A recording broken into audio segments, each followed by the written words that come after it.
Welcome again guys to my channel. This is Janel Edanyo. At sa video kong ito, ituturo ko po sa inyo kung paano po tayo mag-migrate sa ating MoveIt account to Grab driver apps po natin. Sundan nyo lang po ang vlog ko na ito para po alam nyo kung ano po ang aking gagawin dito step by step. Ang una-una po natin gagawin dito guys ay kailangan lang po natin hintayin kung mag-text po si MoveIt sa atin regarding po sa ating migration date po natin. So which is ako po, nauna po akong na-invite po dito ni MoveIt or na-text dito ni MoveIt. At ito nga po yung unang text po ni MoveIt sa akin guys noong May 10, 2025. So nakalagay po dito, "Hi Katropa Janel, handa ka na ba sa Absenso? Ang inyong migration schedule ay sa May 15, 2025 po, 8 a.m. in the morning." So yan po yung text po ni MoveIt sa akin guys Yan po yung unang text po ni MoveIt sa akin. At sa sumunod na araw po guys, nag-text po ulit sa akin si MoveIt. May 12, 2025 po. Ito po ang text na ito ay reminder lang po. Same lang po ito sa unang text po nila sa akin. At pagdating naman po ng May 14, 2025 po, ito naman po ang text po ni MoveIt sa akin. Basahin lang po natin. "Hi Katropa Janel, bukas na ang inyong migration. Handa ka na ba sa Absenso? Alamin ang mga kailangan paghandaan para ready, set, go na lang." So yan po ang pangatlong text po ni MoveIt sa akin. At kinabukasan naman po, May 15, 2025 po, araw po ng migration date ko po, ito naman po ang text po ni MoveIt sa akin. Basahin lang po natin. "Hi Katropa Janel, magsisimula na ang migration ng inyong account ngayong araw. Dahil dito, pansamantalang hindi makaka-online at makakabiyahe. Hindi rin mabubuksan ang inyong MoveIt app para mag-transfer ng pera." So, yan po yung text po ni MoveIt sa akin guys Kinaumagahan po yan ng migration date ko po. Remind ko lang po sa inyo guys na huwag nyong buksan ang inyong MoveIt drivers app at inyong Grab driver app para po hindi maantala po yung migration po natin. Hintayin na lang po natin kung mag-text na po si MoveIt na okay na po yung migration po natin at i-text na po tayo ni MoveIt na pwede na po tayong mag-login po sa ating Grab driver apps. Pag once okay na po yung ating migration, successful na po, so magte-text na po si MoveIt ulit sa atin. So ito na po yung text po ni MoveIt sa atin. Basahin lang po natin. "Hi Katropa Janel, tapos na ang migration ng inyong account. Ready ka na mag-login sa Grab driver app." So, ayan po guys So, tapos na po yung migration po natin. Ngayon po, meron ditong nilalagay si MoveIt na how to sign in. Ito po yung number 1 po guys For MoveIt riders only, use MoveIt email to sign in. Number 2, for MoveIt with active Grab accounts, use Grab email to sign in. Number 3, for MoveIt with active Grab accounts, use MoveIt email to sign in.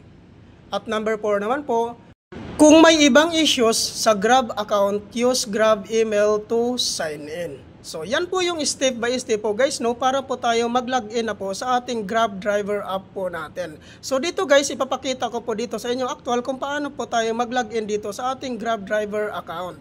So take note po guys, ang migration po natin ay napakatagal po, halos aabot po ng isang araw po.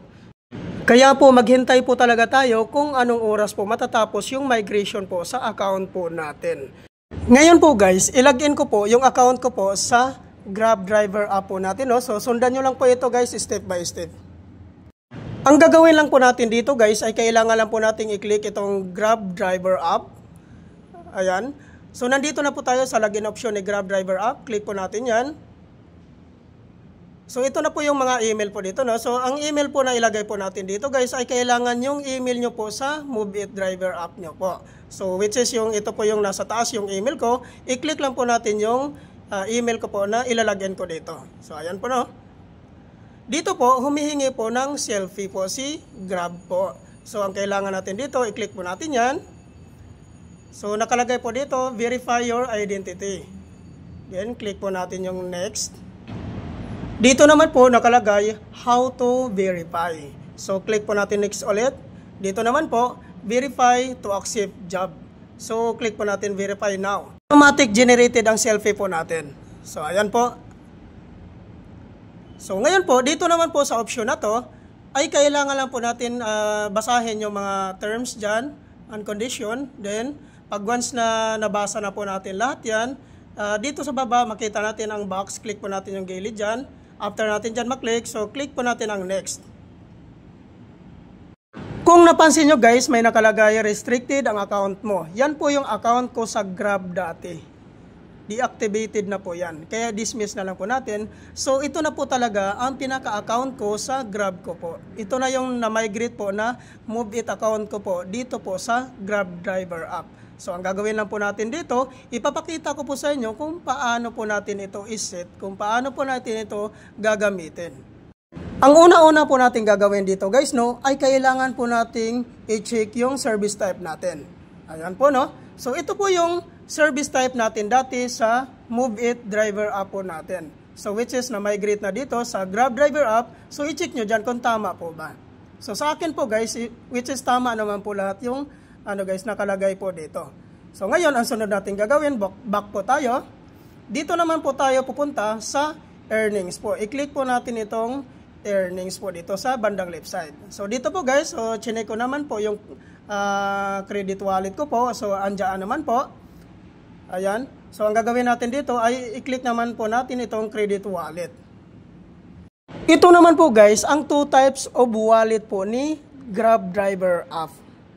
So, nakalagay dito sa taas ang credit wallet, which is hindi po yan tama. Ang kailangan po natin ilagay dyan ang GrabPay wallet. So, click lang po natin ang update sa baba para po mapalitan natin. So, ayan po, no? Then, click po natin ulit, update now. Then, nakalagay dito, update wallets. Yan. Click po natin yon. Ngayon po, magpapadala po ng OTP po si Grab Driver app. Hintayin lang po natin ang notification. So, ayan na po. Ang gagawin natin dito, so ilagay po natin dito ang OTP po ni Grab Driver app. So, ayan, sulat lang po natin. So, after nyan, automatic po siya mag-generate. So, ayan po. Click natin ang continue. Nakalagay po dito sa baba guys yung Move It Driver at saka Grab Driver. So which is maglalagyan po tayo sa Grab Driver. So ito po yung i-click po natin sa baba, yung Grab Driver po natin. So ayan po, click po natin yan, ang Grab Driver po natin. So ayan. Ayan, automatic na po na guys, your wallet are update. So ayan po, no, ang gagawin natin, i-click lang po natin itong nakalagay po sa baba, yung done. So, ayan po guys, kung napapansin nyo po, no, so napalitan na po yung natin, yung credit wallet natin kanina ay nagiging GrabPay wallet na po. So, ganun lang po kadali po para po real time na po yung pagka-cash out po natin dito sa ating Grab Driver app po natin. So, abangan nyo lang po guys yung yung vlog ko po regarding naman po sa pag-cash out po natin kung totoo po ba talagang real time yung cash out po natin. Thank you for watching.